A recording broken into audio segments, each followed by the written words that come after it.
Քրեական դատավարության օրենսգիրքը սկզբունքային մակարդակով ամրագրում է, որ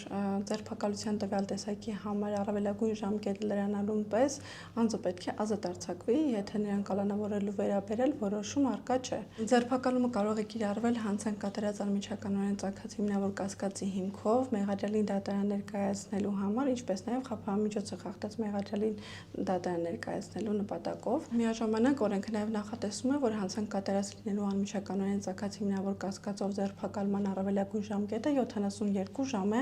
ընդ որում դրա 60 ժամյա ռեժիմում վարչական կնասող մարմինը պետք է քրեական հետապնդման առկայության դեպքում անձի նկատմամբ համապատասխան խաբահամիջոցը կիրառելու նպատակով տանի դատարան։ Իսկ մեղադրյալի նկատմամբ խաբահամիջոց կիրառելու երկրորդ ձերբակալման տեսակը դատարան ներկայացնելու նպատակով ձերբակալելու դեպքում առավելագույն ժամկետը օրենքը նախատեսում է 24 ժամ։ Միաժամանակ Սահմանադրության 27-րդ հոդվածով նախատեսվում է, որ անձին ազատությունից զրկելու դեպքում դրա առավելագույն ժամկետը չի կարող գերազանցել 72 ժամը։ Ամեն դեպքում օրենսդրական նման ժամանականակների առկայության պայմաններում վարչականացնող մարմինները, ինչպես նաև ոստիկանության հետաքննություն իրականացնող մարմինները պարբերաբար խախտում են այդ ժամանականակը։ Օրինակ, քննչական մարմինները չտեղավորվելով իրենց հատկացված 72 ժամի մեջ ձևականորեն անձին ազատ են արձակում ձերբակալումից եւ հիմքում դնում են կամ անհրաժեշտության վերացումը կամ սահմանված ժամկետի լրացած լինելը։ Միաժամանակ այդ ժամկետի ավարտից հետո, երբ որ անձին ազատ են արձակում, դա կրում է ձևական բնույթ եւ անգամ ձերբակալվածը փաստացի ազատ չի արձակվում, օրինակ վարչական շենքից գտնվում է հենց վարչականացնող մարմնի հսկողության ներքո, որից հետո արդեն քննիչի կողմից մեղադրանքի առկայության դեպքում որոշում է կայացվում անձին ձերբակալելու եւ դատարան ներկայացնելու համար եւ դրան հաջորդում է ոստիկանության աշխատակիցների կողմից այդ հիմքով ձերբակալումը, որը գերակշռ դեպքերում իրականացվում է կամ հենց վարչականացնող մարմնի վարչական շենքում կամ դրա հարակից տարածքում, այսինքն ստացվում է, որ իրավապահ մարմինները, ինչպես նաև նախաքննություն իրականացնող մարմինը այս օրենսդրական պայմանին վերաբերվում է որոշակի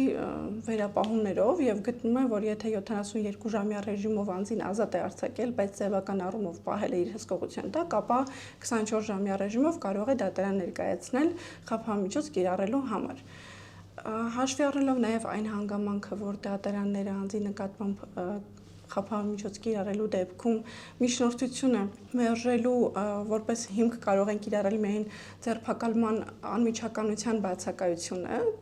նման դեպքերում ստացվում է, որ չեն անդրադառնում անմիջականորեն ծագած հիմնավոր կասկածին, քանի որ դատարան է ներկայացվել հենց 24 ժամյա ռեժիմով, այսինքն մեղադրյալին դատարան ներկայացնելու հիմքով։ Ուստի անգամ եթե արձանագրեն իրավունքների խախտում եւ նույնը ֆիքսում են, որ չկա ձերբակալման իրավաչափության խախտում եւ անդրադառնում են արդեն կալանքի հիմքերին եւ հիմնավոր կասկածին։ Բացի այդ, ձերբակալման ժամերի եւ ընթացակարգի խախտում է արձանագրվում նաեւ այն դեպքերում, երբ արդեն իսկ առկա է նախաձեռնված քրեական վարույթ եւ ինչպես օրենքային պես էլ նախադեպային մի շարք որոշումներ ամրագրում են, որ արդեն իսկ նախաձեռնված քրեական վարույթի շրջանակներում անմիջականորեն ծագած հիմնավոր կասկածի հիմքով ձերբակալում չի կարող գոյություն ունենալ։ Բայց այս կարգավորումը բախվում է մեր իրականության հետ, երբ պրակտիկայում հետաքննության մարմինը, օրինակ օպերատիվ աշխատակիցը արդեն կատարված հանցագործության դեպքով եւ նախաձեռնված է քրեական վարույթ կարող է փողոցում կամ այլ ինչ-որ իրավիճակում տեսնել իր կողմից առնվազն օպերատիվ մակարդակով կասկածվող անձին, բայց չունենալով մեղադրյալին դատարան ներկայացնելու համար ձերբակալման որոշում կանգնում է այլընտրանքի առջև։ Ինչ անել։ Նախաքննության ընթացքում անմիջականորեն ծագած հիմնավոր կասկածի հիմքով ձերբակալումը արգելվում է, իսկ այլ հիմքով ձերբակալման որոշում չունի։ Տվյալ իրավիճակում օպերատիվ աշխատակիցները ստիպված են լինում հավանաբար խախտում կատարել եւ անմիջականորեն ծագած հիմնավոր կասկածի հիմքով անձին ձերբակալել, որովհետեւ իրենց ներքին համոզմամբ ենթադրաբար կատարած անձը միգուցե իր արժեվով անցնում է եւ չի կարող բաց թողել այդ անձին։ Օպերատիվ աշխատակիցների հետաքննության մարմնի նման օրենքին հակասող գործողությունը շտկելու իրավիճակը փրկելու նպատակով արդեն շղթայական հաջորդ սխալը անցնում է քննչական մարմնին, երբ որ նախաձեռնված վարույթի շրջանակներում հետաքննության մարմինը ձերբակալված անձին ներկայացնում է նախաքննական մարմին եւ քննիչը ստիպված է լինում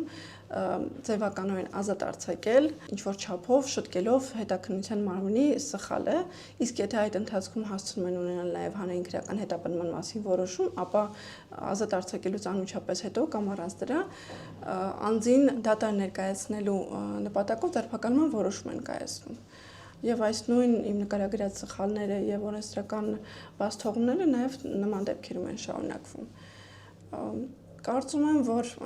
թեև օրենսդիրը քրեական դատավարության օրենսգրքի փոփոխությամբ նախկինում գործող բերման ենթարկելու ինստիտուտը դուրս է բերել, հաշվի առնելով կոնվենցիայով եւ սահմանադրությամբ նախատեսված մարդու հիմնարար իրավունքները, որպեսզի անտեղի եւ անհիմն անձինք պատե-անպատե չձերբակալվեն եւ չտանեն ոստիկանության բաժիններ։ Ամեն դեպքում պրակտիկան ցույց է տալիս, որ իրավապահ մարմինները շարունակում են նման գործելավոճով իրականացնել իրենց ծառայությունը կամ պետք է համապատասխան գերատեսչությունների իրականացնեն վերապատրաստումներ, որովհետև միգուցե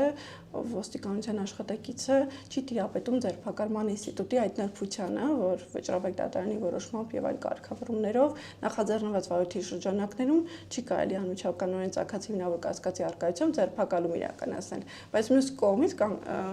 իրավիճակն այնպեսին է ստացվում, որ անձը ստիպված է իր կողմից կասկածվող անձին որևէ կերպ տեղափոխել ոստիկանության բաժին եւ դրա օրինական տարբերակը այս պահին գոյություն չունի։ Միգուցե եթե օրենսդիրը նման կարգավորումը փորձի ինչ-որ ձևով շտկել, հասկանալով իհարկե կոնվենցիայով սահմանադրությամբ նախատեսված երաշխիքները, այդ ամենը հավասարակշռելով ինչ-որ չափով ստեղծված իրադրության հետ եւ ամեն դեպքում քաղաքացիների իրավունքների խախտման փաստերը տեսնելով միգուցե ձերբակալման նոր 4-րդ տեսակը ներդրվի, որը թույլ կտա, որ նախաքննության ընթացքում արդեն իսկ նախաձեռնված վարույթի շրջանակներում անձին ձերբակալելու տարբերակ լինի, բայց որոշակի չափով սահմանափակումներով եւ նման ձերբակալման տեսակը թույլ կտա օրինական կարգով հետաքննության մարմնին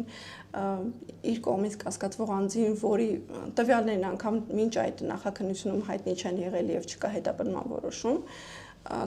ներկայացնել քննիչին եւ քննիչն իր հերթին հասկանա, թե որքանով այդ անձը իրոք առնչություն ունի իր վարույթում քննվող քրեական վարույթի հանցանքի կատարման հետ եւ այդ ժամանականակը զգալիորեն նվազեցնելով քաղաքացիների իրավունքների խախտումը ոչ թե կլինի կամայական, այլ գոնե կֆիքսվի հստակ ժամականակ եւ նման ձերբակալությունները, որոնք որ հետագայում դատարանի կողմից ուղղակի ֆիքսվում են որպես քաղաքացու իրավունքների եւ ազատությունների խախտում, բայց չունեն որևէ հետևանք եւ որևէ աշխատակից չի ենթարկվում կարգապահական պատասխանատվության, դա հիմք է տալիս նրանց ըստ իս, որ ավելի լավ է այս պահին չկորցնենք պահը եւ անձին ձերբակալենք թեկուզ սխալ հիմքով, բայց հետագայում քննիչը կամ նախաքննության ընթացքում որևէ պահի այդ իրավիճակը կշտկվի եւ մենք որևէ խնդիր չենք ունենա։ Եվ սա է իրականությունը, որ սահմանադրությամբ եւ կոնվենցիայով նախատեսված բոլոր երաշխիքները, այս ժամային սահմանափակումները ներկայումս չեն պահպանվում եւ մեծամասամբ դատարանների կողմից անձը ազատ չի արձակվում դատարանի դահլիճից, քանի որ անմիջականորեն ծագած հիմնավոր կասկածի հիմքով ձերբակալումը եւ մեղադրյալին դատարան ներկայացնելու հիմքով ձերբակալումը տարանջատված են, դա կլինի րոպեների, թե մի քանի ժամի, որպես կանոն անգամ ժամերը չեն գերազանցում, բայց այդ ձևական ընդհատումը դատարանին հիմք է տալիս, որպեսզի արձանագրեն, որ գոնե դատարան ներկայացնելու այդ հիմքը իրավաչափ է եւ անցնեն հիմնավոր կասկածին եւ կալանքի հիմքերի։